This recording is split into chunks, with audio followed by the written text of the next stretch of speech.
are several men of towering stature who in our time have changed the face of this old planet. Among them, Juan T. Trippe, pioneer of over-ocean flying and dean of airline executives, an empire builder in the classical sense. His ambition, to build an empire in the air, one linking all the countries of the world, large, small, rich, and poor. Juan T. Trippe is the molder of the first great international airline. Juan Trippe's vision was to build an American flag international air service linking all lands and uniting the peoples of the world through trade and tourism. He took Pan American World Airways from last to first among the world's airlines. Under his leadership, Pan Am pioneered overseas air transport for the United States. Pan Am was the first airline to fly the Pacific, first to fly the Atlantic, and first around the world. He sponsored the development of generations of new and advanced transports, from the early flying boats to today's 747s. The story of Juan T. Trippe begins as a young night bomber pilot in the Navy in World War I. After the war, he returns to his beloved Yale University.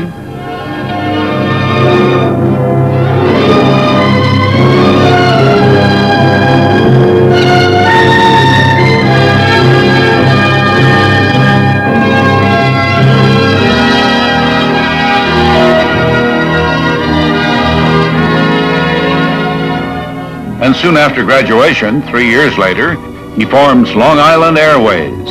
It's small, only 7 World War I planes, but it's important because it became a test vehicle to develop the economics of commercial flying, to study the scheduled transport of mail, cargo, and also passengers. In 1925, with a board of directors mostly old friends and World War I pilots, he establishes and becomes managing director of Colonial Air Transport, to operate between New York and Boston. Under his direction, Colonial becomes the first successful domestic airline venture to operate at a profit. 2 years later, in 1927, Juan Trippe foresees an even greater challenge in international aviation, and he becomes president of Pan American Airways and makes the first overseas flight under the American flag on October 27, 1927, between Key West and Havana. Pan Am begins with $300,000 in assets and a 90-mile route. Under Juan Trippe's leadership, as part of the American private enterprise system, but competing on all world trade routes with government-owned foreign flag airlines, Pan Am is to grow in assets to $1 billion, with a route system of 80,000 miles to 85 lands on all 6 continents.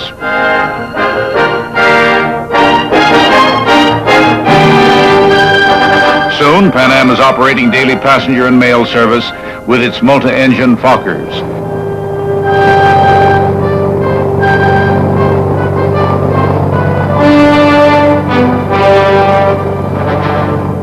Trippe uses the Caribbean as a testing laboratory as Pan Am perfects two-way radio, navigational aids, life-saving equipment, multiple flight crews, weather reporting services, even cabin attendants serving hot meals aloft. All firsts in aviation. As Trippe builds an international airways system, he sees the need to carry more passengers greater distances at higher speeds. Sikorsky builds a 40-passenger flying boat to his specifications. It is christened the American Clipper, christened by Mrs. Herbert Hoover. Charles Lindbergh captains it on its maiden flight to Panama in 1931.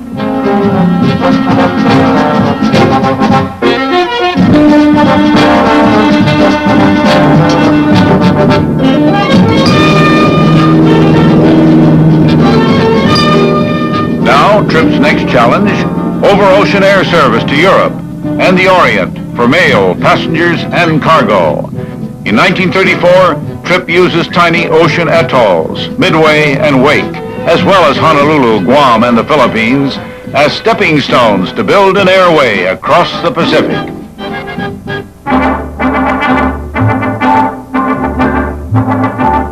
1935, Pan Am inaugurates airmail service to the Philippines.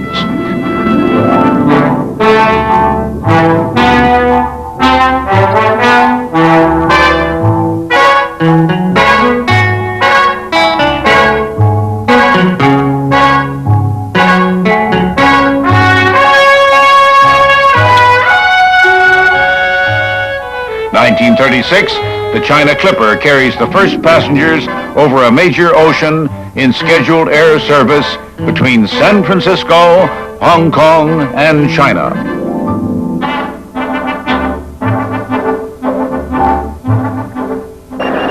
China Clipper, are you ready? Pan American Airways China Clipper, Captain Music. Standing by for orders, sir. Stand by, all stations. Captain Music, you have your sailing orders. Cast off and depart for Manila.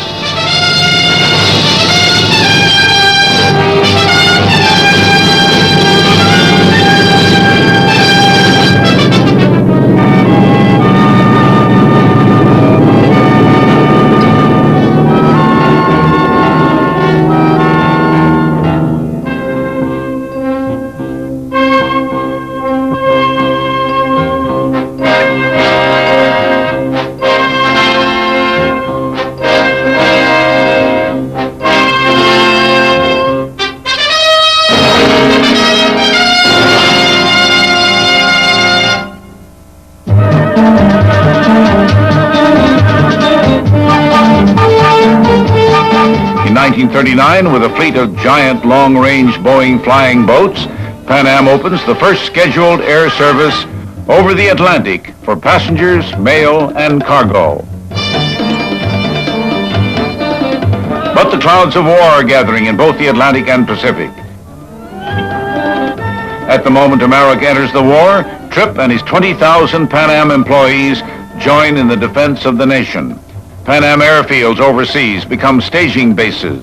Logistic air services over both oceans with long-range Boeings are established to support the fighting forces. As peace comes, Juan Trippe continues to build Pan Am as the premier international line. It was Juan Trippe who in 1944, 25 years ago, envisioned international travel for the average man. He said, "The true objective is to bring to the life of the average man those things which were once the privilege of only the fortunate few." The average man's holiday has in the past been the prisoner of two grim keepers, money and time. His enjoyment of the world has been circumscribed by the high walls of his economic jail.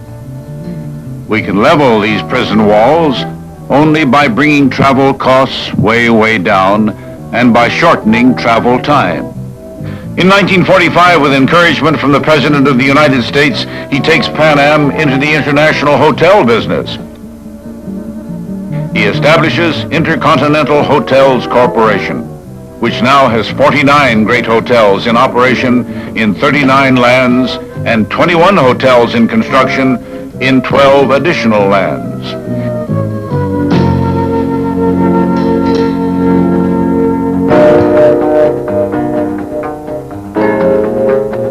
Pan Am initiates the first round-the-world air service in 1947.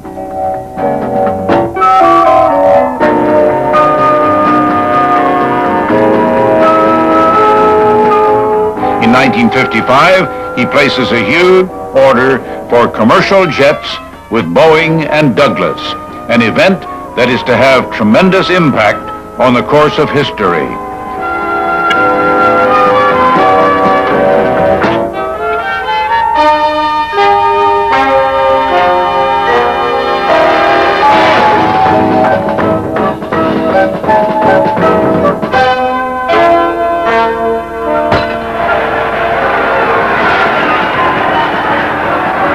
Enlist Pan Am in the space program by putting the airline's know-how at the service of the government at Cape Kennedy and the downrange missile tracking stations in the Caribbean, the South Atlantic, Africa, the Middle East, and the Indian Ocean.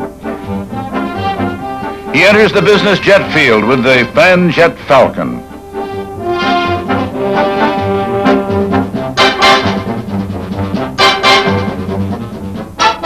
He pioneers advanced concepts of intracity travel with helicopter service. He sees the Pan Am building, the world's largest office building, now largely owned by Pan Am, rise in Manhattan as Pan Am's home office, dominating a crossing of famous streets in a great city.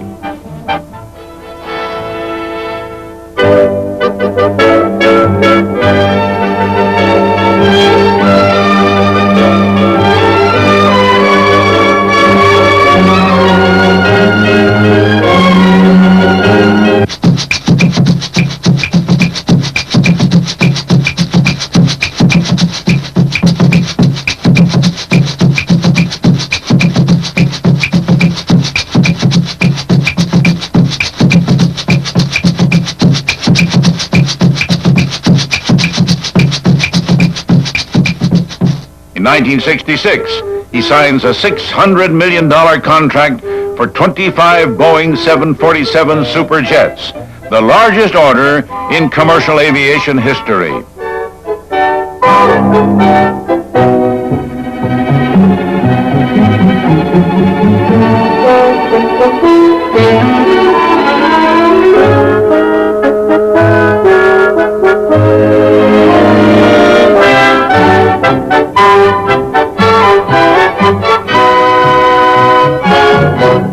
In 1968, Juan Trippe retires, but continues to serve as honorary chairman of Pan Am. Today, he is in his 34th year as a member of the Business Council, having served for many years on its executive committee and for 2 as vice chairman. For services to the peoples and nations of the world during more than 4 decades, Juan Trippe has received 26 decorations from foreign nations, more than any other private American citizen so far as I know.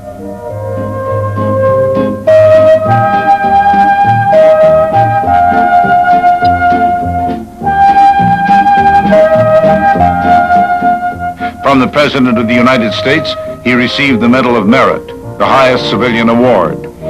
He holds honorary degrees from many universities, including Yale, his alma mater, which in 1937 conferred on him an honorary degree.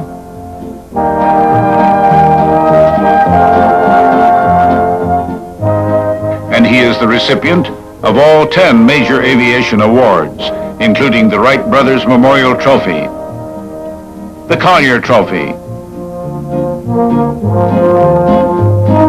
and the Harmon Trophy. For contributions in the fields of business, trade, education, sport, and social service, he also holds 29 other awards, including the Captain Robert Dollar Award of the National Foreign Trade Council, the Gold Medal Award of the National Institute of Social Sciences, the Hubbard Medal from the National Geographic Society, and the coveted Gold Medal of the National Football Foundation and Hall of Fame. He is a director and member of the Finance Committee of Metropolitan Life. He was for 30 years a director and member of the Executive Committee of Chrysler Corporation. He served for 20 years as an alumnus and life trustee at Yale. He was on the board of visitors of the Harvard Business School and the Johns Hopkins University. He is a trustee of the Carnegie Institution of Washington, the National Geographic Society, the University of Liberia, the Institute of International Education, and the Eisenhower Exchange Fellowship. Juan Trippe's legacy to the nation is Pan Am, the world's leading international airline. But his history is more than the creation of an airline and a world network of airways. It adds up to more than 4 decades of service in the American free enterprise tradition. 4 decades which have enriched the lives of the peoples of the world.